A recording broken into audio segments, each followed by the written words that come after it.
Two trucks having sex. Two trucks having sex. My muscles involuntarily flex. Two trucks having sex.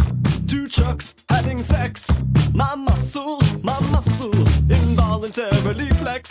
Two pickup trucks making love, American made. Listen up, Autothoughts and Decepticons. You're listening to Prime Cuts, a non-linear history of the Transformers franchise on television. I'm one of your hosts, Audrey. And I'm your other host, Mara, doing my Beast Wars Megatron impression.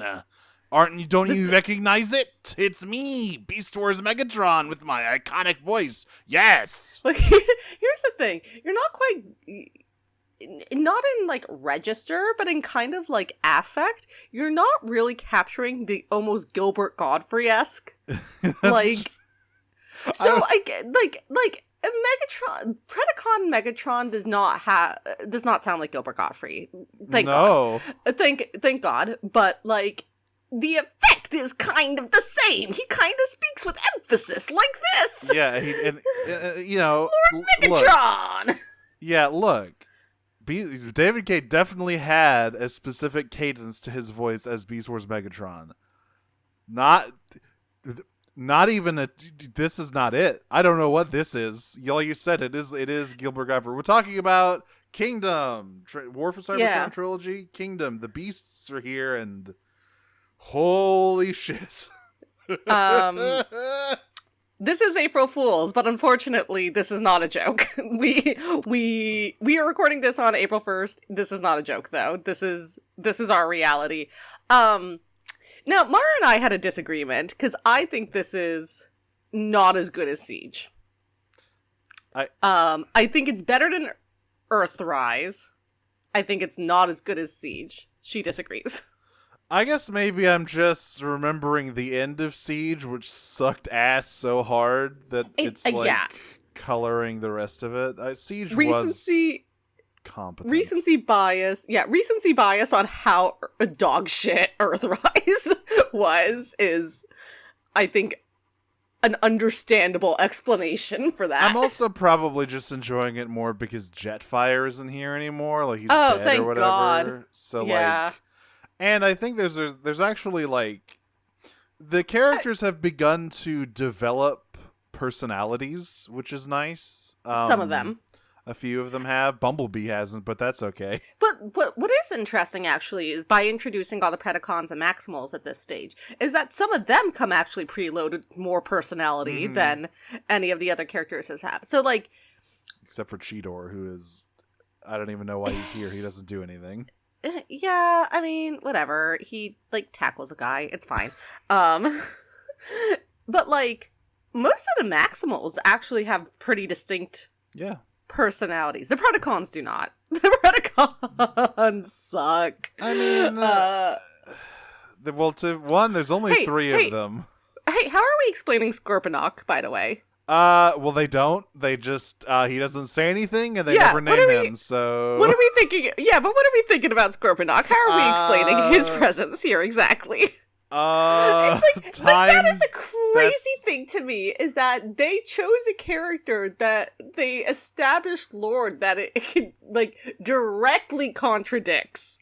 There are so many other Predacons you could have pulled to be like random goon. You could have had Terrorsaur, Quick Strike, Inferno, literally just any of them. Just leave them out.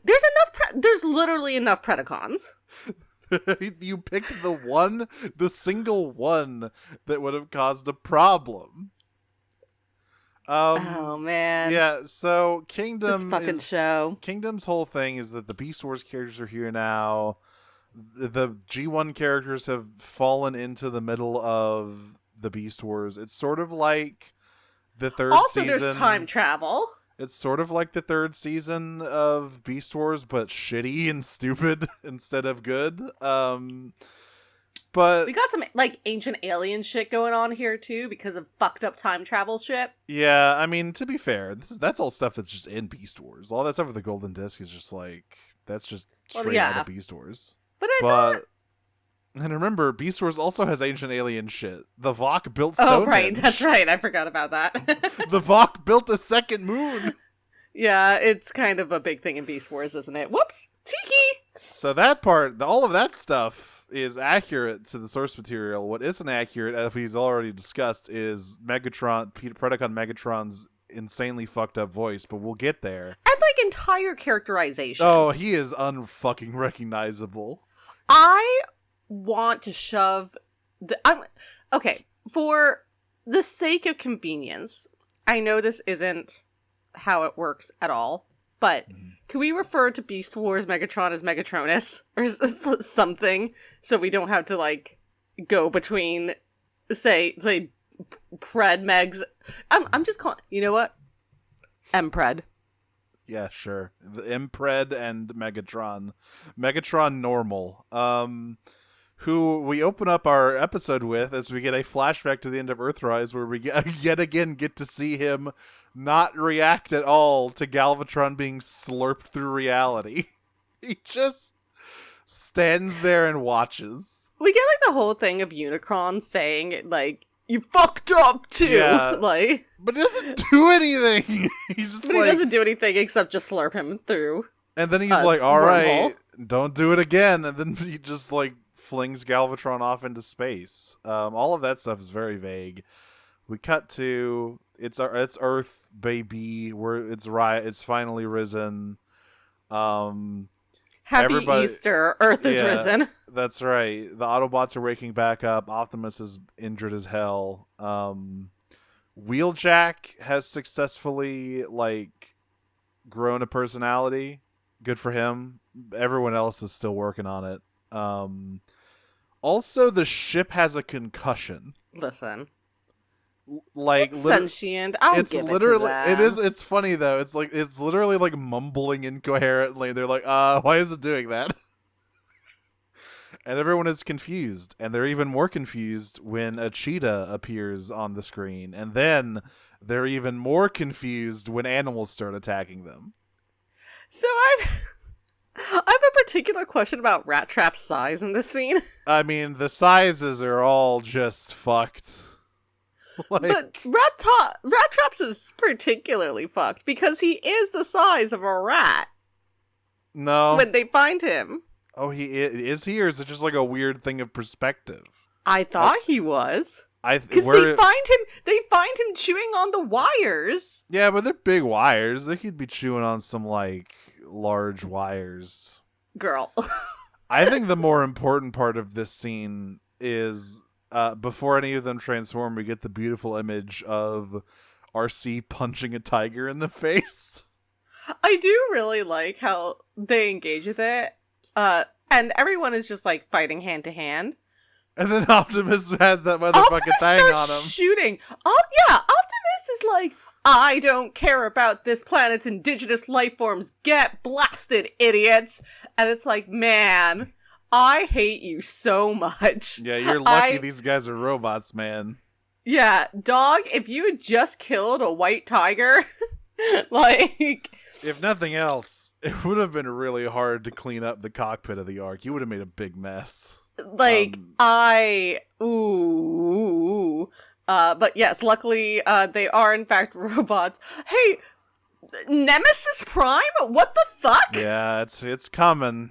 So they transform, and Optimus is like, oh my god, they're like us. And Optimus Primal goes, we're nothing like Nemesis. And Optimus goes, what? What are you talking about? Are you talking about the Decepticon ship? Yeah, the Nemesis, what? And they're like, no, you. And he goes, what? And they go, you're Nemesis. And he goes, what? No, I'm Optimus. And he says, well, prove it. Where's the Matrix? And then Prime says, oh, my tummy, and passes out. Primal goes, why are you me? I'm me. Literally. And then, like I said, Prime goes, oh, tummy, and falls over. Yeah, no, literally, like, Primal's like, if you are who you say you are, then prove it. Like, show me the Matrix, and... Whip it out, boy. And Optimus suddenly remembers that it was stolen from him and immediately blacks out. Yeah, I just believe that it wasn't the injury. He was just like, oh, man, I don't want to admit that he took it. If it sucks, hit the bricks! And we cut to on the Nemesis, Megatron has constructed a baby Bjorn for the Matrix and is carrying it around strapped to his chest. Okay, I will say, actually, what I went to was this, like, wannabe Rambo. Oh, yeah, it looks like... Like bandoliers kind of thing. It does look like some shit that Rob Liefeld would have drawn in the 90s. It looks like ammo belts, but I just had the image of of the baby Bjorn. Yeah, this is like a bandolier that, like, Deadpool would wear for sure, but, like... man. He's in a pissy mood. He's like, everyone turn the engines on, and then it cuts outside and it shows the Nemesis lodged in a mountainside. It's like, I don't know if the engines are what you need right now, my guy. Also, their whole crash landing was very funny because Starscream was like, we're going to die. We should abandon ship. And Megatron's like, no. No, I like this boat. Shields. Shields up. So they're stuck, and once again, like, very hard.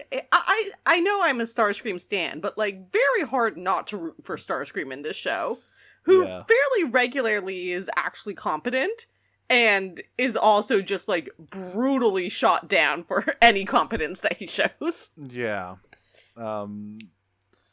So after all of this, Starscream, of course, offers to go and find the Allspark while everybody else is fixing the ship, and Megatron just tells him to fuck off. Which, to be fair, he did try to blow him up. Yeah, I mean, and then, like, Megatron shot him down a well. This is their, you give and you get. Marriage is a matter of give and take. You make compromises. So, but then Soundwave was like, Lord Megatron, we have intruders, and he's like, oh, the Autobots are here, and Stanley was like, no, they aren't Autobots. So they go out to the woods and meet some dinosaurs, and then those dinosaurs turn into Impred and Dinobot, and Beast Wars Megatron opens his mouth, and I go, who the fuck is that? Because what comes out of his mouth is nowhere in the fucking zip code of David K's Megatron voice, or even any Beast Wars Megatron voice at all. The closest thing I can honestly think to of it, and both like in terms of like voice and affect, is like Armada Demolisher. Yeah, a little bit. He's a little bit higher register than Demolisher, but he is similarly like.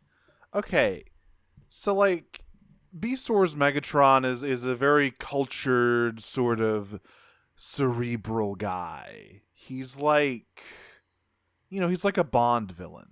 For some reason, this show has characterized him as like a pathetic toady. Yeah, he's like, oh my god, it's Megatron, it's the real Megatron. I'm so happy to see you. Fake. Oh, I named myself after you. I read a book and I named myself after you. It's like, oh God, who are you? I will say, well, no, he read one chapter of a book because he couldn't read the rest. Mm-hmm. But I will say the one like silver lining to all this is that we do get a good moment from Megatron where he's like, change your name. And I laughed at that in the second episode. And Fred is like, haha, you're so funny. And Megatron's like, no, I'm serious. Change it. I'm fucking serious. We're going to have a problem if you don't change your fucking name. Yeah. That was pretty good. I'm not going to lie. I just want everyone to know. So this guy, the guy who voices Predacon Megatron in the show is Marcus Bobish. And I want to read a few of his very interesting IMDb credits. Okay, his past work. As she does this, I want everyone listening to look up a photo of this guy and just really get that off-brand Matt Mercer image in your head as Mara reads off these roles. So, of course, he was Homer in the 2019 film Clown, which has 2.5 stars on IMDb. Oh, it's so good. Oh, it's happening again. Oh. In Last Looks, which I have no idea what that is, he was Swab Man number 6, a very important role. Adding the names of the movies is making this so much better. Oh. We have, he was in The Expanse, a very well-regarded show. He was, of course, Scruffy Guy. Everyone remembers Scruffy Guy. Orphan Black, he was Rockabilly Bob. That actually might be a real role. Well, he was in 2 episodes, so he was at least like a supporting minor character. I mean, but like Orphan Black is... He was in The Transporter TV show, and his character was Art Lover. But of course, the real... Oh, sorry. For a hot minute, I confused Orphan Black with Black Mirror. I was like, it's an anthology show. Like, that might have been a real role. Nope, it's not. It's Orphan Black. Just kidding.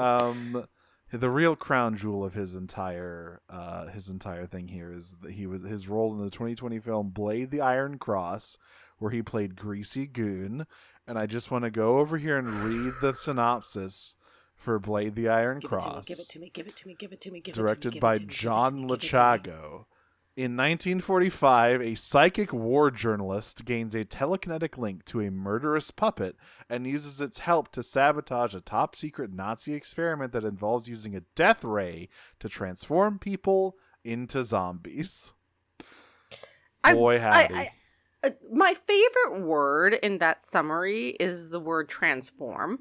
Yes. Also, transform into zombies. People, not corpses. I just noticed that there's a guy in this movie. There's a character in this movie named Barney Barnes, presumably ripping off Bucky Barnes. So that's good. Anyway, that's the level of talent we're working with here in the voice department. And in a sea of bad performances, this one stands out as an iceberg of pure garbage. I do feel bad because I have to wonder. I'm not saying that this guy is a good voice actor, but I do have to wonder how much of it is the direction of the show, because we know that so many of the other voice actors can do a better job. Oh, also, than they've been doing in the show. I forgot to mention there was a line that pissed me off. From RC at the beginning of this, where she makes a clip that's like. Yeah, where they're talking about having encountered Quintessons and stuff, and she mentioned something like, "Yeah, I'd know a Sharktacon if I saw it." It's like, no, you wouldn't. They didn't put the Sharktacons in the show. Decius had a bunch of white Ironhides to fight you, and then there was Scorponok, who was the last Scorponok, except for the other one who shows up later, but we'll get there. One other thing I want to mention really quickly is that before Optimus passes out, they do get his ass. Oh no, it's afterwards. It is afterwards. Yeah, so he wakes up and gets yelled at. So after the Decepticons and the Predacons meet up, and then Optimus wakes up and immediately did immediately endear me to the Maximals. That's right, Primal is like, hey man, I read about you in the history books. It's your fucking fault that all this shit happened. You're the one who threw the Allspark into space. And Prime does his usual spiel like it was the only way. Yeah. Well, what's really funny is like Primal's like, hey, so you fucked things up for everyone forever, huh? And Optimus is like, well, it was, I did the only thing I could to save everyone. And Prime was like, oh, so it's not your fault that the Allspark was taken off the planet. And Optimus is like, well.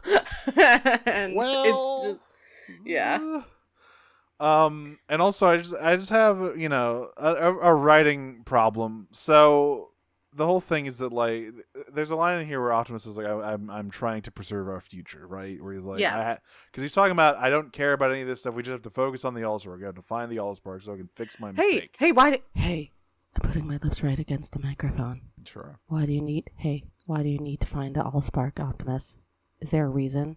Is there a reason that it was lost? Can you explain that? But when the revelation comes that the Maximals are from the future, what Optimus Primal says is not, we are your future, going off of that line. What he says instead is, we're from your future. It's like, come on.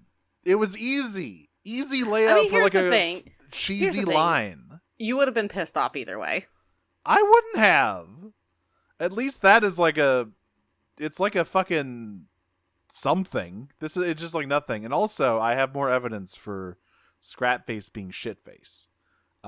Because Bumblebee at one point tells somebody to cut the scrap. Yeah, okay. The evidence mounts. Yeah. I will win this case. I think both shithead and fuckface are good options. I think no matter who comes up on top, we both win.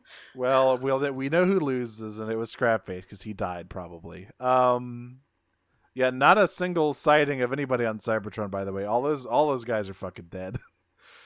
Anyway, Megatron and Megatron meg each other off for a little bit. They have a mega law session. associates.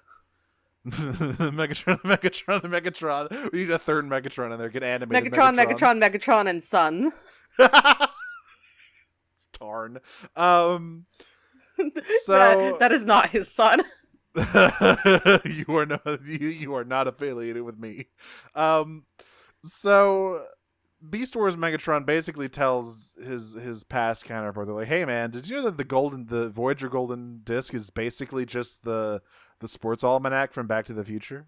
Like you can just you basically just sat down and recorded everything about this and onto this little fucking record. So like you can basically see the future now." There is a really funny line at some point.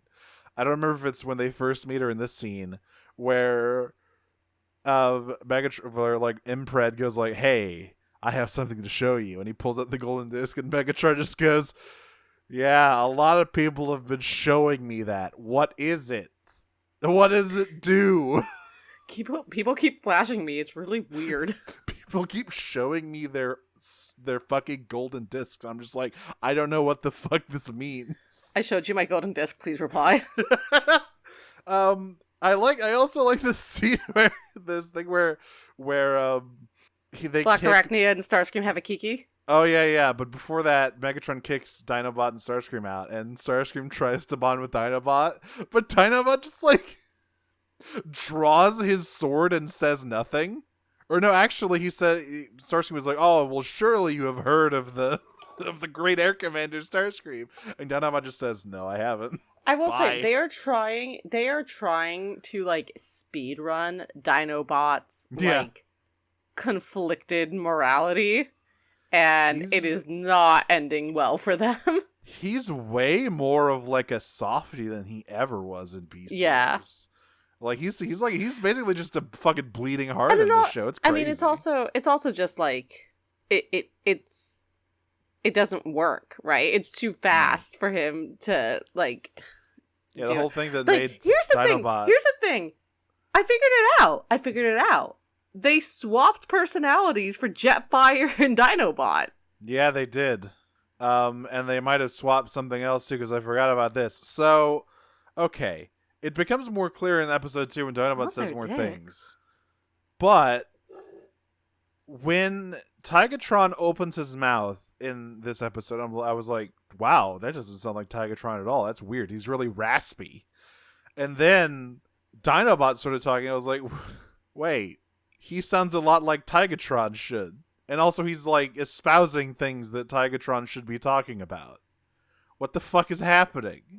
So my theory is they forgot who they cast as who, and and they just had Tigatron and Dinobot's actors swapped because I honestly think that is too generous a reading of this show.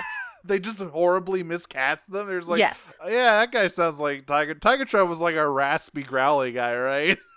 Homie, listen to who they cast as fucking Megatron. Yeah, it's a disaster. It's bad out here.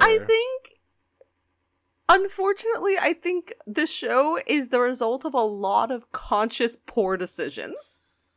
Who was the casting director? I just need to talk to them real quick. We have the evidence for it. Yeah. We've seen enough of these of some of these voice actors in other roles to know that there is conscious choices being made here to make them sound as bad as they are. We have seen like incredibly bizarre dialogue choices and like vocal beats and etc. and animation or whatever. All of this is conscious. It's just bad. It's on purpose. It's on purpose. I just thought it was really funny to hear, like, you know, Dinobot talking in this sort of deep, resonant voice about how there has to be another way out. We can't just be locked in this endless war forever. We have to be our own people. Sure you can. Then Tigatron shows up and he goes, Optimus, we have to save my girlfriend. It's like, whoa, who are you, bud? Anyway, the good part of this episode starts here, which is when Starscream and Black Arachnia have a kiki. They queen out, two traitors bitches just hanging out, just being themselves. You know how it is. I'm sorry to this Black Arachnia voice actor. It's not your fault that you're not Venus Terzo, but I did look her up because I will say in her, like, her first 2 lines, she put some of that. She put some of that. Spice sorry, on that's who I thought it was. Who I thought was good, not Airazor, Black Arachnia. Yeah, I was about to say Airazor is pretty bad. But in her first couple lines, she actually sounds a little bit like Cree Summers. Yeah, a little bit. And I was like, there's no way they got her, and they did not. And you know, because she's Union. But yeah, it's just she's doing an alright job. It's just that's the once again, this is the danger. This is like there's no correct path other than just having a good performance. Because on the one end you have Tigatron or Beast Wars Megatron. You're just like, this is crazy. Why does he sound like this? And then on the other end you have Rat Trap, who is the most watered down, pale imitation they of killed my bodega rat. Scott McNeil's voice I've ever heard. Like, it's As a New Yorker, half-assed. I'm genuinely offended by this interpretation of Rat Trap. Apparently, this is the same guy who voices this show's Starscream. So He does okay as Starscream. Like, that's the thing. He also does all of the animal noises for Ravage and Laserbeak. So I was right about Ravage sounding like some guy going, "Rawr!" It was Starscream. Whew. Anyway, Airazor, you know, what, I just have a question about Sure. why this keeps happening. Because Why they keep killing Airazor? they keep, like, it happens so often, over and over again. I'm pretty sure this came out, like, either the same year or the year before Rise of the Beasts, too. So, like, just a bad couple of years for Airazor, I guess. Anyway, yeah, she gets captured. Well, she gets attacked. She gets mauled by Laserbeak. Yeah. And I really like the way that Soundwave carries her in like a dead cat, bringing his like owner a mouse. He just like tosses her on the floor. He like carries her in like a hunting trophy. Yeah. Like gripping her by the talons upside down. Like a fucking ham hock. But yeah, that's anything else for episode 1 here? Let me see. There's a scene where the Maxwells and the Autobots debate trusting each other. What engaging Nope, drama. that's it. That's all I got. Okay, episode 2. I have much lighter notes on this one, I'm going to be honest. Episode 2 starts with we get a flashback of the golden disc theft, but it's just, I guess only Dinobot and Black Arachnia were there, and it's really funny that from the jump, Dinobot was like, hey, I don't know about this. Not his character. Not what he is. Not at all. He was not, like, doubting guy. But Black Arachnia, obviously, always betting on the winning team. Because he's like, we have to stop this. We can stop this before it gets out of control. And she goes, you're right. And then she steals all his bullets. Which was pretty funny. Trust no one, not even your girlfriend. So yeah, whatever the fuck is going on between them. Honestly. Then he in the present, Dinobot stumbles upon the Queen Out sesh between Scarsor and Black Arachnia, and before he can like do anything about it, the alarm rings and everyone has to go to the bridge because Soundwave caught a bird. We get a scene where Primal basically asks Optimus, like, hey, you gotta help me spring my friend Airazor because there are literally only 6 of us left. Okay, so this is a really funny thing, right? Obviously, in the original Beast Wars, it was a small scale conflict because, like, what out of universe it was because of money, but like in universe it's because it was like a weird conflict between, you know, the two crews of the 2 ships that crashed there. Primal says he left Cybertron with 200 soldiers. Yeah. What the fuck has been going on down here? There was some real Beast Wars going on in this universe, but apparently it's been reduced to 6 Maximals and 4 question mark Predacons. We don't know if there's any others hiding around because, like, Scorponok just kind of shows up later in this episode. Yeah. With fucking Astro Train. Oh, okay. Yeah, Astro Train suddenly remembers how to talk after 2 seasons of just being in the background, and also that one time in Siege where he showed up for 2 seconds and he was really big for some reason. He's normal now. He's back to He's just kind of big instead of really big. Which is the classic thing that happens to big guys. Remember what happened to Tidal Wave in Armada? Where he started being the size of a building and then he was just like kind of tall. Yeah. It took like 3 episodes too. It was really good. Anyway, I like this scene. So yeah, they dispatch a fucking team to help with them rescue Airazor. They leave Rhinox to help them fix their shitty boat. Who, by the way, Rhinox is like one of the most like literally one of the best characters in Beast Wars. We love Rhinox, and he's just nothing here. Whatever. I'm so sad. At least he's like a competent engineer. Yeah, he is like a shadow of his former self instead of being nothing like his former self. Yeah, it's not nothing. The expectations are on the floor, right? Like, we understand this. So there's actually a really nice moment between like Rhinox and Wheeljack. Yeah. Where they're like working on fixing the Ark together. And so it's like, you know, I will take what I can get. We cut to a scene that I could see Predacon, like original G1 Megatron doing, which is like torturing Airazor for literally no reason. I like the line when she's like, I won't tell you anything, and he just goes, I'm not asking you anything. Yeah, I just want to zap you.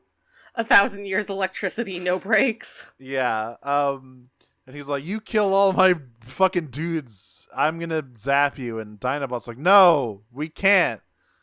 And Megatron says, shut the fuck up, you do it.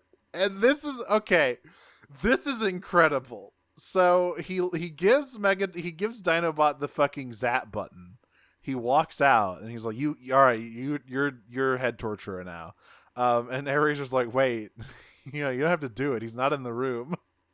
And he goes, but I do, and zaps her, but only once. We learn later he only did it one time. Yeah, again, like they swapped characters here. It did. It's so fucking funny. We get another Meg-Off where this is the scene where Megatron's like, hey man, you're an alright guy and everything. You need to drop the name though. You gotta call yourself something else. I can't deal with this. And again, like, Empred like laughs it off, and Megatron's like, I'm not joking. No, I'm for real. If you just change your name or I'll fucking kill you, bro.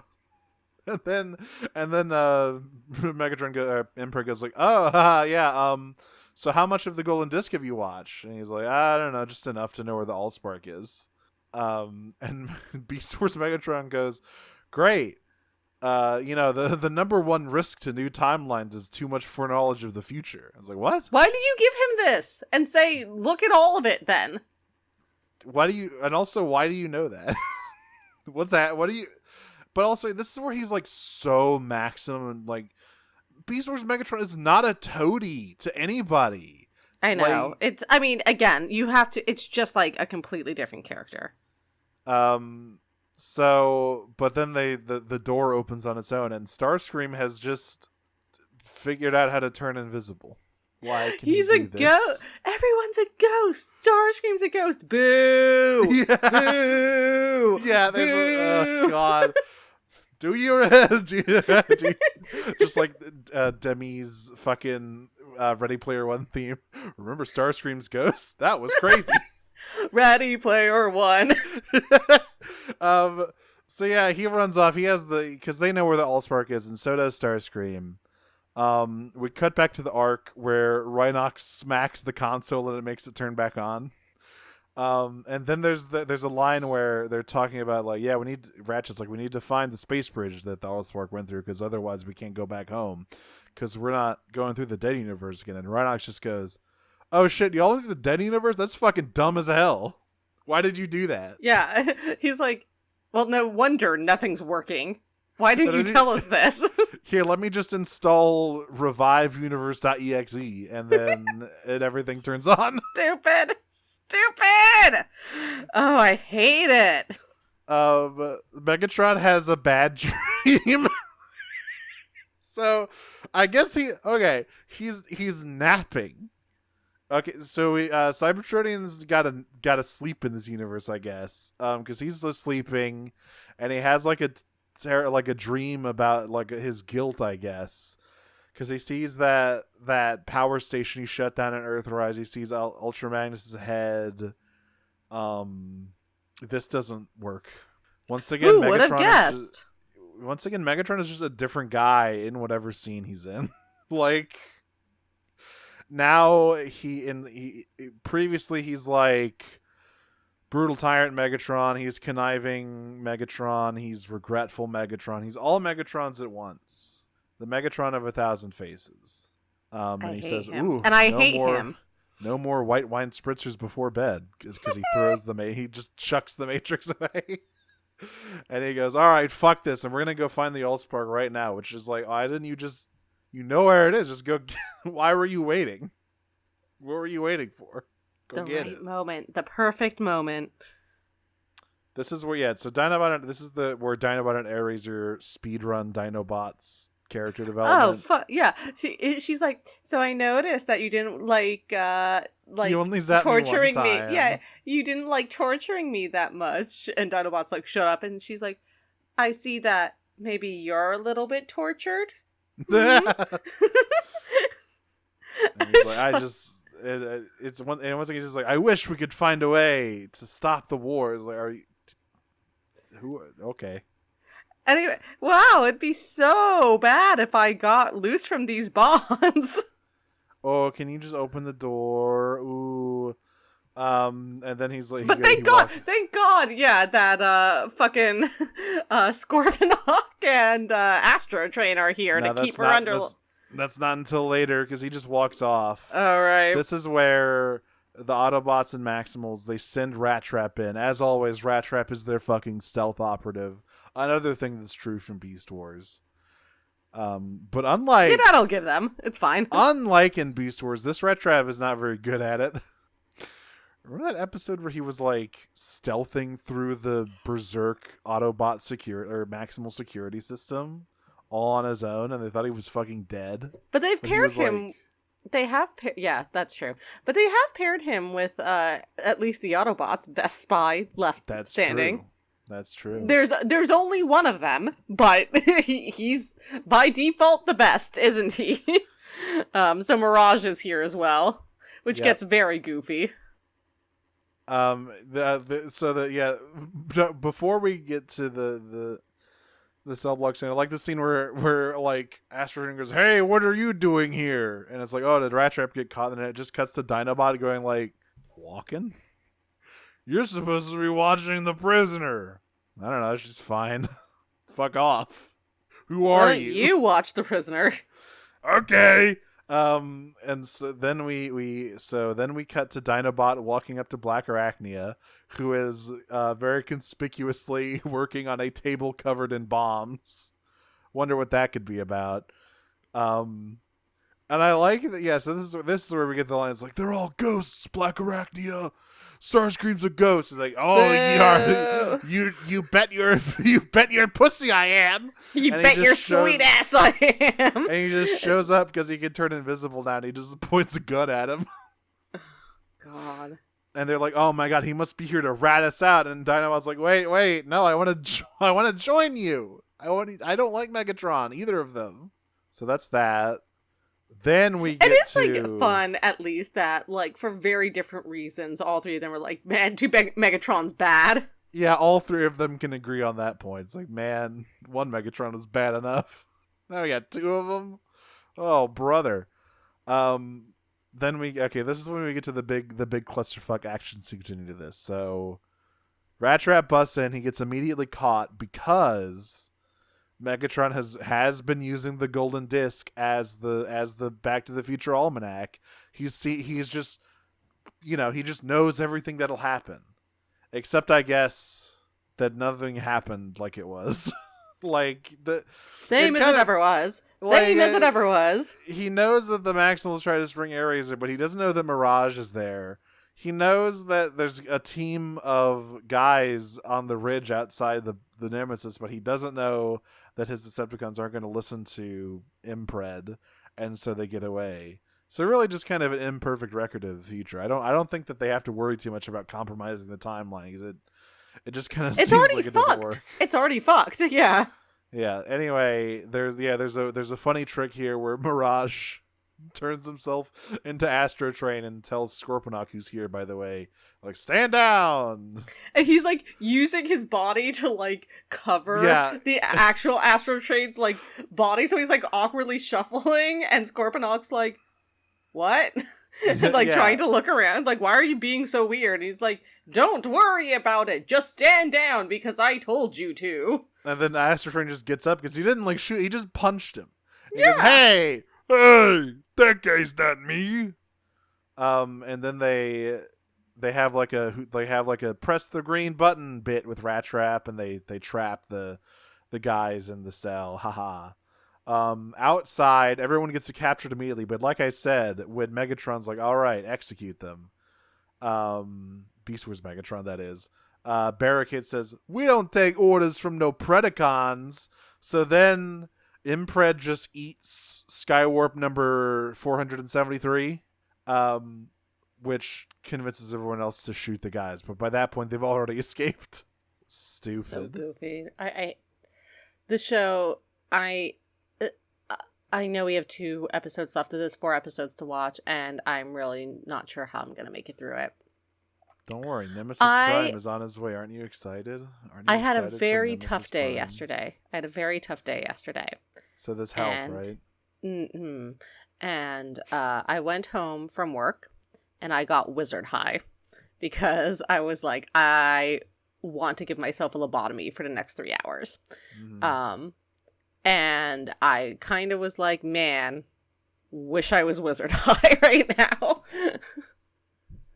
Watching through this stuff. So, it's not good. We unfortunately do not get the image of a 18-wheeler slamming into a Tyrannosaurus, as I thought we would when we like hear the rumbling. That would have made things so much better.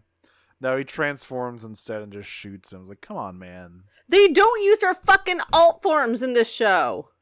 I was shocked when Hound turned into a Jeep to push against Rhinox. I was like, oh my god, you remembered you can do that. Holy shit. But yeah, they fight off the Decepticons. Impred runs away. And Primal reveals that actually the whole Airazor being captured thing was on purpose, so she could put trackers on everybody. And Optimus was like, stupid. What the fuck? Why didn't you tell us? And he was like, well, I thought you wouldn't help if you knew. I was like, oh, what? Okay. It's like, we needed you to think she was in danger so that you would fight her. Fucking goofy. So really stupid. Anyway, they have the Decepticons location. They're all floating over a big mysterious fog orb. That's it. That's the episode. What did we gain? How about we gain quickly wisdom. What's one thing you do well? How about we gain wisdom by answering our viewers' questions. I'm gonna be so real with all of you. I'm not sure that's gonna work either. All right. Decepticon Ruby asks, do you think it could have been better to just do this Dogwater series in spurts like seasons and covering other series just long enough to forget the pain only for it to bite us again a year later? No, we need to get this done. I would rather drink all of the poison one time than little sips of poison like Here's the mistake. The mistake was not putting any break between this and Energon. That was the mistake. Yeah. But like doing this in like 3 episodes at a time makes no fucking sense. It just doesn't. No, it would be so bad. It would be so much worse. It'd be so much worse. And there's 2 episodes left. I have 2 weeks left of this. One of those weeks is going to be Passover. So that will be fun. But like we just gotta power through this. And like the thing about it is, basically everything else after this will at least be more interesting. I was about to say everything else would be good, but then I remember we still have like beast machines to do, and like, but at least that'll be interesting instead of slop. Oh, that actually one other thing I wanted to mention. I know I just said that no one uses their alt forms here, but the animals look really bad. Yeah, they somehow like they look old. They look maybe like 5 years newer than Beast Wars does. I really hate Cheetor and Tigatron's weirdly round heads. Cheetor in particular is bad. Tigatron I'm not as mad about, but like Cheetor does not look or move anything like an animal. No. Even in his alt form.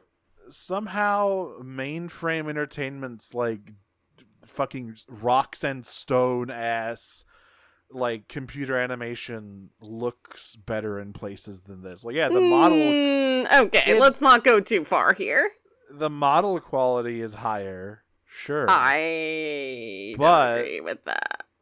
But you have to admit that all of the expressions are so much more like dynamic in Beast Wars than they are in this show on anybody. There's difference between dynamic and better. I think it's better.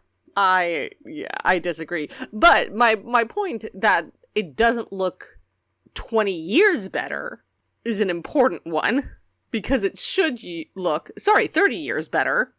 It should look like 30 years of improvement, and it doesn't. 30. It's close. Oh, you're right. 25. Yeah. We're watching it 30 years later, but it was made in 25. Fine. Mm-hmm. Me Gwynwalk Love You asks, y'all seen Voyager? How would you handle the Tuvix situation if you were Janeway? Which Cybertronian would handle it the worst? I don't know. I hear about Tuvix all the time, and I don't know what it means. Is that where they go through the transporter and they turn into iguanas? So I'm a fake Trekkie. I've never watched Voyager. I know. So Tuvok is a character in he's like the Voyager, like the Vulcan. And I think the other part of that is Jax. I think the Cybertronian that would handle it the worst is this version of Optimus Prime, because he handles everything the worst. Because that is sucks. true. Oh no, Tuvix. Oh yes. Okay. Is it the iguana thing? It is, yes. That's literally the only thing I know. Well, not the. It's not an iguana. It's combining Lieutenant Tuvok, Neelix, their uniforms, and a symbiogenetic alien orchid. Okay. Wow. Neelix, I did not know. Oh, did not know about this guy. I'm gonna be so real. So much Star Trek out there. Listen, I never made it past the 1960s, really. I'm still stuck there. Not even a Deep Space Nine head, huh? No. I watched. That's the best one, though. It's on my list. I watched Next Generation. So here's the thing: I watched Next Generation and did not like it nearly as much as TOS. And then I was like, maybe I'll just like stop watching Star Trek for a while. And then I like didn't watch any of the 3 other like Prime Universe series. I want to find a Trekkie who's only ever seen Star Trek Enterprise. Yeah, like who's only seen Archer and Trip. Archer and Trip into Pole. Listen, I haven't watched Enterprise, but I do know that those three are in a weird fucked up throuple. One of the funniest TV intros of all time. Just completely ill-fitting. Yeah. Anyway. Dead Name Stealing Faye says, okay, who wished on the monkey paw for another season of the Beasties? Not me. No, I always felt as though Beast Wars had plenty of time. Beast Wars was never my jam. I never got into it the way other people did. Now, I have been doing regular ritual sacrifices to get a 4th season of Transformers animated, but that's beside the point. Yeah, and I could do similar stuff with Prime, or at least a better ending season than what we got. Well, hey, Prime. you got the Monkeys Plus iteration. You got that terrible fucking... the movie. That terrible fan-made movie. Yeah. Galvatron's Revenge. Yeah.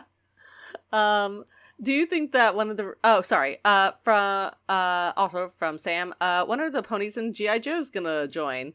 This is what I'm telling. This is what I'm saying. If you're gonna do G.I. Joes in anything, if you're gonna combine, if you're gonna do a Hasbro multiverse, which I am all for, if you're gonna, like they set up in, Rise of the Beasts, that they're gonna do G.I. Joes in the Transformers universe, I better see some motherfucking ponies, and Jem better be on TV doing concerts every week. Yeah. You can't just do the cool ones like they tried to do with IDW1. Although, to be fair, there was a IDW pony and Transformers crossover comic that did happen. Yeah, no. But it wasn't part of the official universe. Yeah. Get fucking Rom in there. I'm telling you. Where is Rom? Where is Rom? The children crave Rom. Rom, the Space Knight. Where are you? Help us. Do you think that one of the reasons why the series is bad is because they keep trying to do too many things with too little amount of time? Would you recommend cutting subplots or giving more episodes to possibly allow the writers to do things with plot and subplots in the series? I would never recommend. Yeah, I would never recommend more episodes of this series. I do think one of the problems is that they don't have enough time for anything, but paradoxically, I don't want to give them more time because I'm afraid of what would happen. I'm afraid. I am so terrified of how much worse things could be if they got like 10 episodes per season. Can you imagine?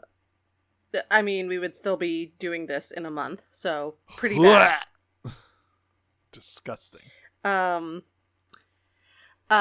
Megatron's Rancid Breath, Sabrina, forwarded from last week. Might be late for this week, but did you manage to find the Achievement Hunter cameo in this section of War for Cybertron? What, was fucking Michael Jones in there? Was Gavin in there? Did they put a creeper in the background? I am not a Rooster Teeth head, so no, I did not catch it. But I'm sure I can read about it on Screen Rant or something. Michael and Gavin are the only people I remember from.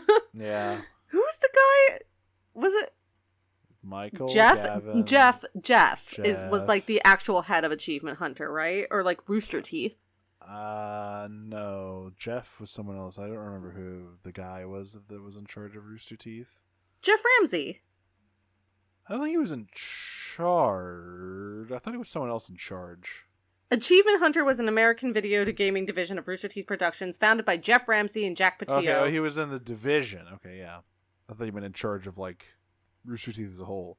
I didn't realize they had like organized like a fucking government department. They were quite large. This is our achievement, and now they don't exist. But they kind of do.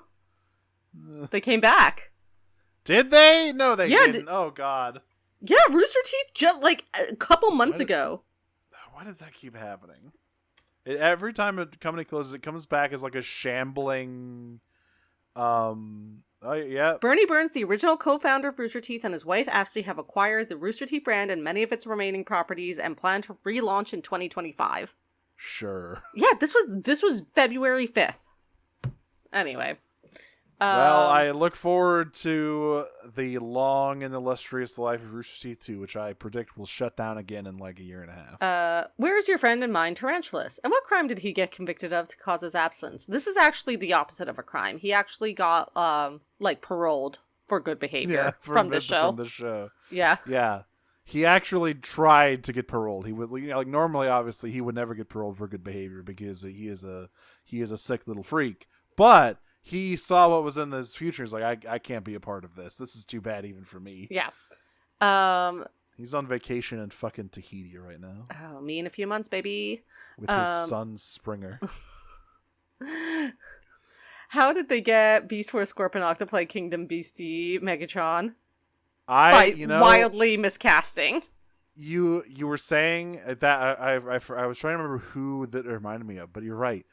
He does have Beast Wars Scorponok's like cadence. Yeah, I did demolish her. Yeah, you just like zeroed in on the wrong dumb guy Toady. Yeah, it was the other one. But yeah, he totally is Beast Wars Scorponok. It sucks. Worse for Cybertron Chet, to your point, Mara.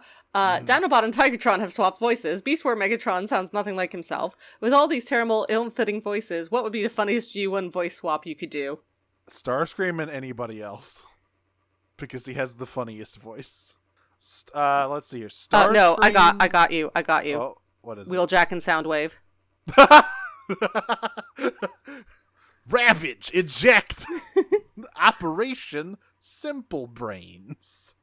Operation Annihilate. And then meanwhile, Ratchet, I have built our Dinobot children. Yeah. You must name them. Simple Brains Optimus. Yeah, I think that's pretty good. That's a great one. Geist asks, if Scorponok from Earthrise was the last of the Scorponoks, who's the scorpion guy with the Predacons? Dog, that is what I am saying! It's his time-displaced son. He's not, his wife and child were not dead. There was one more. Also named Scorponok. None of the Scorponoks have names. It's all just Scorponok. Yeah, it's a real Pokemon situation. The planet is also called Scorponok. Excuse me, my son is also named Scorponok. Don't talk to me or my Scorponok or my Scorponok or my Scorponok ever again. It was weird, yeah, his son was Beast Wars Scorponok, and disturbingly enough, his wife, that's right, live action Scorponok. That's actually their pronoun, Scorponoks. A day late for Trans Day visibility, but boy, I still got it. Dinobot's Raptussi Kingdom asks, oh, wow! If Megatron really was forced by Megatron to give himself Megatron, a new name besides Megatron, what do you think he would actually have chosen? Or, what's the funniest option? Okay, I think he would have just waited around until he became Galvatron so he wouldn't have to change his name. I think he would have gone for Megatronus. Yeah. Which is canonically sort of who he named himself after in Beast Wars. Right. Even though Megatronus did not exist yet, but like... Right. But yes. It backfilled into being Megatronus. I think he would have gone for Megatronus. The funniest option would have... No. The Meg. The Meg! Yo, it's the Meg! And then he starts talking like Andrew Dice Clay. And then he becomes a big shark. Yeah! He just becomes Skybite for Robots in Disguise. And then it becomes a big shark. It is one of the Meg and Meg 2 are two of the movies I've watched most frequently on flights. They are the perfect airplane movies. They are the perfect airplane movies because they are entertaining enough that if I stay awake, I'm like not mad about it. But I don't care if I fall asleep in the middle of it as well. They're perfect. Oy, I love the Meg and Meg 2. Jason Statham. I'm gonna shoot this shark with a gun and then drive some kind of car.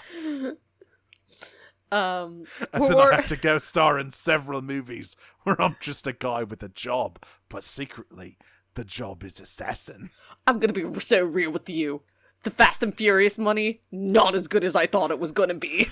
I have to star in 4 more beekeeper movies. I fucking hate my life.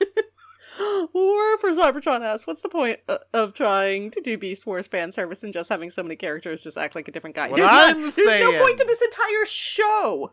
You can say that about literally the whole show. The whole show is supposed to be clearly, because of how few things are explained, clearly this is not meant for a new audience. It is meant for the fans. Except They fucked everything up. So there's nothing for the fans to have. Do you miss Waspinator, or are you just glad that he's not here to be ruined by the show? First of all, he should have been there instead of Scorponok. That would have been a very easy fix to make. Second of all, there's exactly one way that they could do Waspinator that I would accept at this point in this show, which is to make him incredibly erudite and give him like a Shakespearean accent. Yeah, just give him like have him be extremely competent and like basically give him Dinobot's character. Yeah, exactly. 100%. It's like, if you're gonna do this, if you're gonna fuck with all of them anyway, like at least like make Waspinator different in a funny way, you know? You know, I just realized, much like Beast Wars, many scenes of the show are just the same guy having conversations with himself, like Scott McNeil was. But the difference is, Scott McNeil can do many types of voices that all sound very different. And presumably some of these guys probably could as well. But they're not allowed to. Like, I'm here, it's me, Hot Link. That's right, Hot Link, and it's me, Red Wing. And over here, it's me, Thundercracker. Hi. We all have distinct voices. That's right. I mean, like, that's why I didn't realize that, like, Galvatron was Megatron's voice actor at first. Because he is doing something a little different. And also, yeah, and literally everyone sounds the same in this show. So it's, like, impossible to tell, ever. Did you notice, by the way, the fucking... I don't know if it was in every scene, but I'm pretty sure there's a scene where Beast Wars Megatron was missing the voice modulation, which was really obvious when you put him against, like, Megatron mumbling into a pickle jar. It sounds like. I didn't, but to be fair, I don't listen to this. I don't pay attention to this show, so. And our last question this week from Sabrina again: is this the fate of the Cyberverse if there is no Fulcrum (parentheses Waspinator) to house the bad? Yeah, there's no the whipping boy. There's no Amelis child. Yeah, every universe has to have their own Omelas child. In G1, it's Starscream. In Beast Wars, it's Waspinator. Here's the thing. G1, like, Chris Latta was giving a good performance. It's just not a pleasant one to listen to. Look, I think a lot of bad things happen to Starscream very frequently. And I see what you're saying, yeah. He bears the weight of the universe. I don't know. I kind of think like the entire G1 Decepticon cast gets that. Yeah, that's true. They always fuck up. But Waspinator really is the Omelas child of Beast Wars. He really is. Oh my god. Yeah, I guess. Oh my god, I guess that's what happened. Those who walk away from the Axelon. Yeah, from Waspinator. Those who walk away from Waspinator.